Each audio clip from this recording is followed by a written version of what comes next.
નમસ્કાર દર્શક મિત્રો, હું છું રાખી અંજારી. આપ જોઈ રહ્યા છો કચ્છ ઉદય ટીવી ન્યૂઝ. તો દર્શક મિત્રો, જોઈએ આજના સમાચારો વિસ્તારપૂર્વક. કચ્છના દરિયાકાંઠે ફરી એકવાર ડ્રગ્સ અને શંકાસ્પદ વસ્તુઓ મળવાનો સિલસિલો તેજ થયો છે.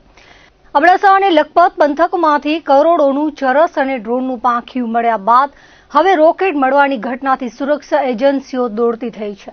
આ અંગેની વિગતો મુજબ કચ્છનો દરિયાકાંઠો ફરી એકવાર ચર્ચામાં આવ્યો છે. છેલ્લા કેટલાક દિવસોથી બિનવારસી હાલતમાં ચરસના પેકેટો મળવાની ઘટનાઓ વચ્ચે અબડાસાના છછી વિસ્તારમાંથી એક રોકેટ મળી આવ્યું હોવાના અહેવાલ પ્રાપ્ત થયા હતા. આ ઘટનાને પગલે વિવિધ સુરક્ષા એજન્સીઓએ તપાસનો ધમધમાટ તેજ કર્યો છે. દરમિયાન Jakhau marine PI, SOG, ASI અને પોલીસ કોન્સ્ટેબલ લુણા ટાપુ પર ફૂટ પેટ્રોલિંગમાં હતા. આ દરમિયાન દરિયાકાંઠેથી એક સફેદ કલરનું શંકાસ્પદ ડ્રોનનું પાંખિયું મળી આવ્યું હતું. આ પાંખિયું આશરે 7 ફૂટ લાંબુ અને 1.5 ફૂટ પહોળું હતું. આ પાંખિયાને કબજે કરી વધુ ટેકનિકલ તપાસ માટે નલિયા એરફોર્સને સોંપવામાં આવ્યું છે. આ તરફ કોસ્ટગાર્ડ અને બીએસએફ દ્વારા સંયુક્ત રીતે જુદા જુદા સ્થળોએથી કુલ 30 ચરસના પેકેટો જપ્ત કરવામાં આવ્યા છે.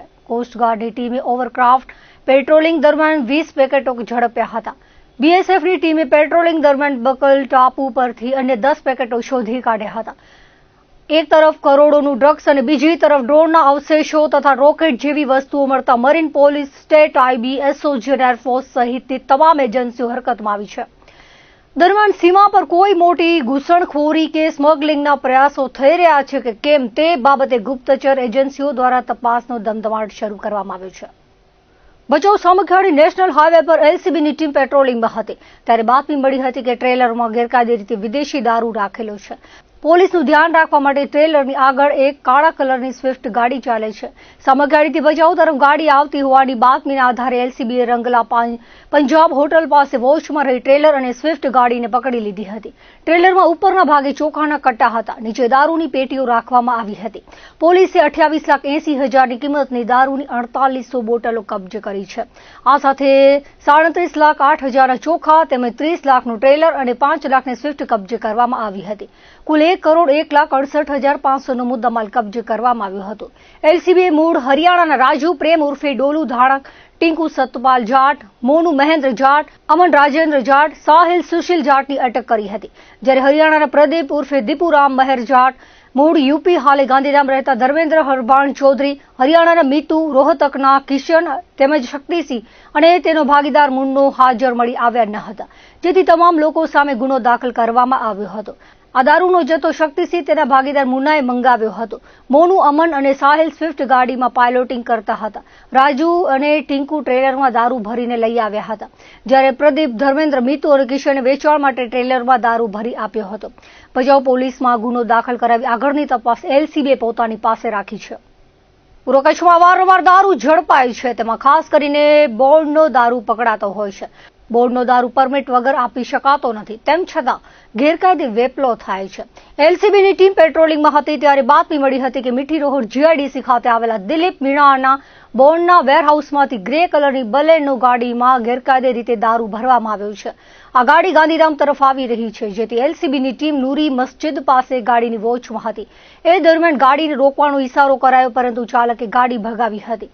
બીજા વાહનોની ટ્રાફિક હોવાથી એલસીબીએ ગાડી કોર્ડન કરી 2 ઇસમોને ઝડપી લીધા હતા, જેમાં રાજસ્થાનના હાલે વરસામેડીમાં રહેતા ચંપાલાલ ખીમારામ મીણા, ચેતન રંગારામ મીણાને ઝડપી લેવામાં આવ્યા હતા, જ્યારે શાંતિધામના દિલીપ મીણા અને બંટી મીણા હાજર મળી આવ્યા નથી. પોલીસે 5 લાખની ગાડી અને 1,21,440ની દારૂની 552 બોટલો કબજે કરી હતી. ગાંધીધામ બી ડિવિઝન પોલીસમાં ગુનો દાખલ કરવામાં આવ્યો હતો. ભુજના શેખપીર ચોકડી પાસે એલસીબીની ટીમે બાતમીના આધારે વાપીથી આવતો શરાબ ઝડપી પાડ્યો હતો. વાપીના શખ્સો ટાટા ઇન્ડિગા તેમજ ટોયોટા ઇનોવામાં ચોરખાનું બનાવ્યું હતું અને આ ચોરખાનામાં દારૂનો જથ્થો ભરી લાવતા હતા. વાપીથી ભુજ તરફ દારૂ લઈને આવતા હોવાની બાતમીના આધારે વોચ ગોઠવીને કુલ 798 ક્વાટરિયા કિંમત ₹2,58,225નો મુદ્દામાલ કબજે કરવામાં આવ્યો હતો. દારૂ સહિત 5,78,000નો મુદ્દામાલ કબજે કરાયો હતો. આ સાથે જ વાપીના જીગર, ચેતન, ભાવેશ અને મલાડના ધર્મેશ નામના શખ્સોની અટકાયત કરવામાં આવી હતી. પધર પોલીસ મથકે ગુનો દાખલ કરવામાં આવ્યો હતો. ભચાઉ તાલુકાના ચોપડવા પાસે આવેલી પ્લાયની ફેક્ટરીમાં સવારે આગ લાગી હતી. જાણકારોના કહેવા પ્રમાણે સવારે 3:30 વાગ્યાના અરસામાં આ બનાવ બન્યો હતો. અહીં આવેલી રઘુનંદન નામની પ્લાયની ફેક્ટરીમાં આગ લાગી હતી. ફ્લાયરના કારણે જોતજોતામાં આગ પ્રસરી ગઈ હતી. ભચાઉ નગરપાલિકાની ફાયરની ગાડી ઉપરાંત આરતી કંપની સહિતના ફાયર ફાઇટરો બોલાવી લેવામાં આવ્યા હતા. શોર્ટ સર્કિટના કારણે આગ લાગી હોવાનું માનવામાં આવે છે. કચ્છ જિલ્લાની જીવાદોરી ગણાતી કચ્છ નર્મદા બ્રાન્ચ કેનાલમાં આગામી 2 મહિના સુધી પાણી પુરવઠો બંધ રાખવાનો મહત્વનો નિર્ણય લેવામાં આવ્યો છે. સ્થાનિક સ્વરાજ્યની ચૂંટણીઓની પ્રક્રિયા પૂર્ણ થતાની સાથે જ કેનાલના જરૂરી રિપેરિંગ અને જાળવણીના કામો હાથ ધરવા માટે 30 એપ્રિલથી પાણી બંધ કરવામાં આવ્યું છે. જોકે કેનાલમાં રહેલો પાણીનો વર્તમાન જથ્થો રાપર શહેરની જનતા માટે પીવાના હેતુ અર્થે અનામત રાખવામાં આવ્યો હોવાથી ખેતી માટે પાણી ખેંચતા તત્વો સામે તંત્ર દ્વારા કડક કાર્યવાહી શરૂ કરવામાં આવી છે. કેનાલમાં પાણીનો પ્રવાહ બંધ થતાની સાથે સંગ્રહિત થયેલું પાણી માત્ર પીવા માટે જ ઉપયોગમાં લેવાય તે સુનિશ્ચિત કરવા માટે રાપર નગરપાલિકા અને પોલીસ વિભાગ દ્વારા સંયુક્ત રીતે આકરું વલણ અપનાવવામાં આવ્યું છે. રાપર નગરપાલિકાના પ્રમુખ ચાંદ ભિંડે, ચીફ ઓફિસર તરુણદાન ગઢવી અને રાપર પોલીસ ઇન્સ્પેક્ટર RL ખટાણાના નેતૃત્વમાં નગરપાલિકાના સ્ટાફ અને પોલીસ કાફલાએ કેનાલના વિવિધ વિસ્તારોમાં સર્ચ ઓપરેશન હાથ ધર્યું હતું. આ કામગીરી દરમિયાન કેનાલમાંથી ગેરકાયદે રીતે પાણી ખેંચવા માટે ગોઠવવામાં આવેલી આશરે 40 જેટલી બકનળીઓ સ્થળ પર જ કાપી નાખવામાં આવી હતી અને ડીઝલ એન્જિનો દૂર કરવામાં આવ્યા હતા. નગરપાલિકાના જણાવ્યા અનુસાર કેનાલ આગામી 2 મહિના સુધી બંધ રહેવાની હોવાથી રાપર શહેરની પાણીની જરૂરિયાતને પહોંચી વળવા માટે કેનાલમાં રહેલા પાણીના જથ્થાને રિઝર્વ રાખવામાં આવ્યો છે. ઉનાળાની આકરી ગરમીમાં પીવાના પાણીની અછત ન સર્જાય તે માટે આ પગલું અનિવાર્ય બન્યું છે. તંત્ર દ્વારા ખેડૂતોને અપીલ પણ કરવામાં આવી છે કે માનવતાના ધોરણે અને શહેરની સુખાકારી માટે ખેડૂતો પોતાના એન્જિન અને નળા તાત્કાલિક અસરથી હટાવી લે અને જ્યાં સુધી કેનાલ ફરીથી વિધિવત રીતે કાર્યરત ન થાય ત્યાં સુધી પાણીનો ઉપાડ ન કરે.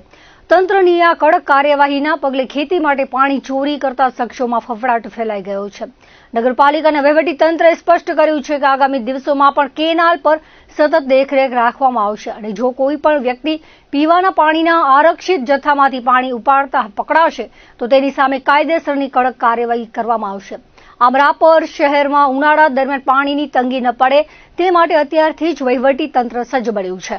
આજરોજ રાપર નગરપાલિકા દ્વારા જે કેનાલ બંધ થઈ છે અને જે પાણી રાપર શહેર માટે પીવા માટે આરક્ષિત રાખવામાં આવ્યું છે, દરેક ખેડૂતોને વિનંતી છે કે જલ્દી તમારા નળા જે છે હટાવી લો જેથી કરીને રાપર શહેરને પીવાનું પૂરતું પાણી મળી રહે. ત્યાં સુધી આગામી કેનાલ ચાલુ ન થાય ત્યાં સુધી મહેરબાની કરીને કોઈ પણ આમાંથી પાણી ઉપાડશો નહીં. આ પાણી ફક્ત રાપર શહેર માટે પીવા માટે આરક્ષિત રાખવામાં આવ્યું છે. વાગડ વિસ્તારના રાપર તાલુકામાં કચ્છની મુખ્ય કેનાલ ચાલે છે, જેમાં 39 ગામોને નર્મદાના નીર મળી રહ્યા છે. ખડીર પ્રાંથળ તેમજ અન્ય વિસ્તારમાં નર્મદાના નીર મળે તે માટે રાપરના ધારાસભ્ય વિરેન્દ્રસિંહ જાડેજાએ રજૂઆત કરી હતી, જેમાં રાજ્ય સરકાર દ્વારા કામગીરી શરૂ પણ કરી દેવામાં આવી હતી. પરંતુ હાઈવે પટ્ટીના 42 ગામો વંચિત રહ્યા હતા. ત્યારે ખેતીમાં હરિયાળી ક્રાંતિ અને પશુપાલન માટે ધારાસભ્ય વિરેન્દ્રસિંહ જાડેજાની રજૂઆતો રંગ લાવી હતી અને રાપર તાલુકાના હાઈવે પટ્ટીના 42 ગામો માટે 765 કરોડની નર્મદા મહાયોજનાને વહીવટી મંજૂરી આપવામાં આવી છે. રાપર તાલુકાના વર્ષોથી પાણી માટે વલખા મારતા હાઈવે પટ્ટીના ગામો માટે 765 કરોડની નર્મદા યોજના રાજ્ય સરકારે વહીવટી મંજૂરી આપી દીધી છે, જેમાં નાની હમીર પરથી શિવલખા સુધી 42 ગામોમાં નર્મદા કેનાલનો લાભ મળશે. 1 મિલિયન એકર ફૂટ પાણી રાપરને ફાળવ્યું છે, જેના દ્વારા તાલુકાના 99 તળાવોને જીવંત કરવાની યોજના છે. રાપર તાલુકાના હાઈવે પટ્ટીના તેમજ આ કેનાલમાં આવતા ગામોમાં આ મંજૂરીથી સૂકી ધરતી હરિયાળી બનશે. ખેતીમાં 3 ગણું ઉત્પાદન વધશે.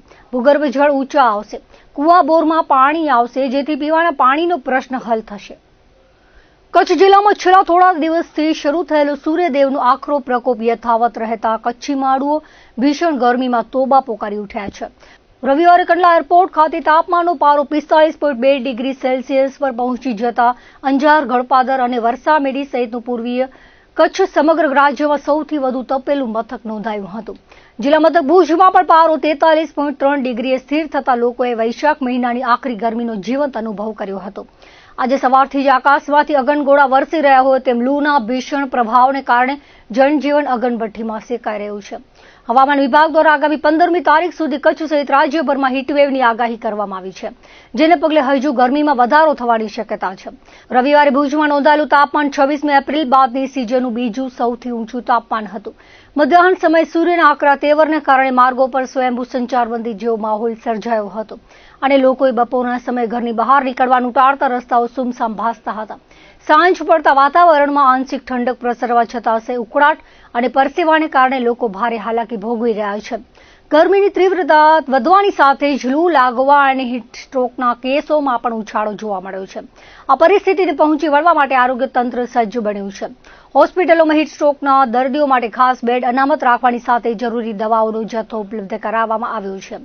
વહીવટી તંત્ર દ્વારા પણ નાગરિકોને બપોરના સમયે તડકામાં ન નીકળવા અને પૂરતા પ્રમાણમાં પ્રવાહી લેવા માટે સતર્ક કરવામાં આવ્યા છે.